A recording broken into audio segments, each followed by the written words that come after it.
Life is not a mystery. Yes, a mystical part of it could be the impact of the past life, which probably we do not know, we are unaware about, and the unknown impacts those past life propensities cast upon our impulsive conduct. That part can be to an extent termed as a mystery. But in a normal parlance, if you try to understand, life is not a mystery at all. It's a wonderful flow of energies in the form of thought, imagination, desire, even a feel itself is energy. It's full of energy. Life is energy. It's a flow. It's a continuous perennial flow. Even when we think that we are in the moments of nothingness, even then we are flowing into some kind of an observation, some experience. And the beauty of the life unravels when one is able to peel off the summative, the cumulative awareness. Generally, the individuality is a cumulative outcome, is a summative outcome of this appearance, the countenance we have, the name we have, the recognition we have. All these combined appear to be as one. Bereft of that which is apparent, and also bereft of all those inner incumbents that connive and transpire to create a mystical conspiracy within the mental plane, namely the mind, intellect, the mental plane, chitta, and the ego. If one is able to peel them off, then probably the kernel inside, Kernel, the kernel inside shall be unraveled. And that is something which is the most beautiful experience of any human life. Trying to approximate, trying to experience and observe an individuality which is bereft of all other garb, all other holdings, all other, what I can say is fallacy, something which you are not, but so far you have been considering yourself as. That is a beautiful experience, a blissful one.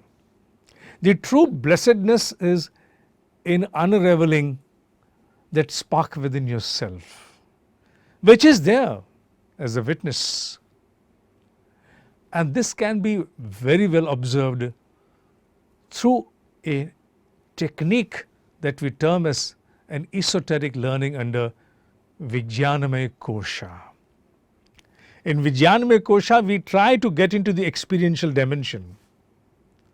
This summative isness is dissected in order to understand about each and every participant, clearly assigning it its place, its rightful place, disallowing its infringement.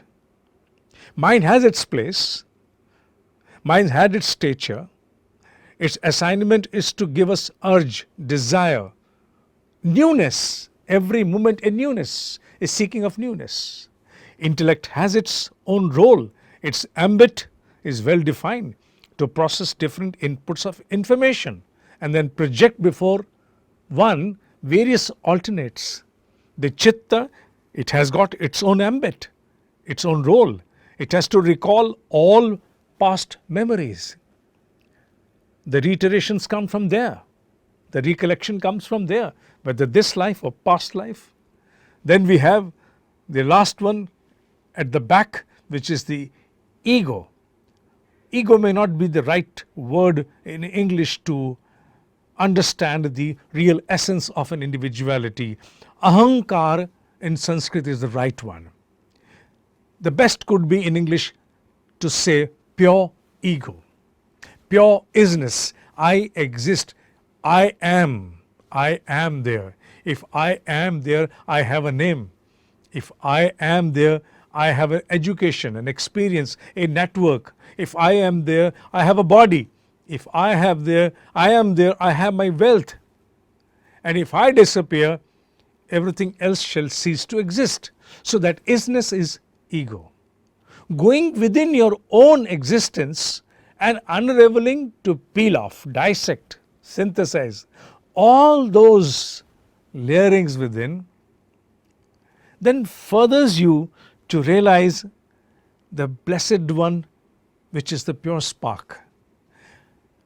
Journey takes a lot of time to traverse. It's not that you will be able to traverse with the splash of a second. But even if it is not so, yet one is able to gather an excellent experience which is ineffable, cannot be expressed easily in the words. You gather more depths about your own self.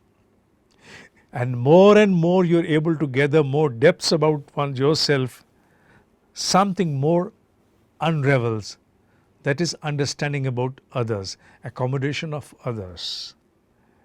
And life then appears to be a proper scheme, an arrangement, and not a mystery. And that is out of experience.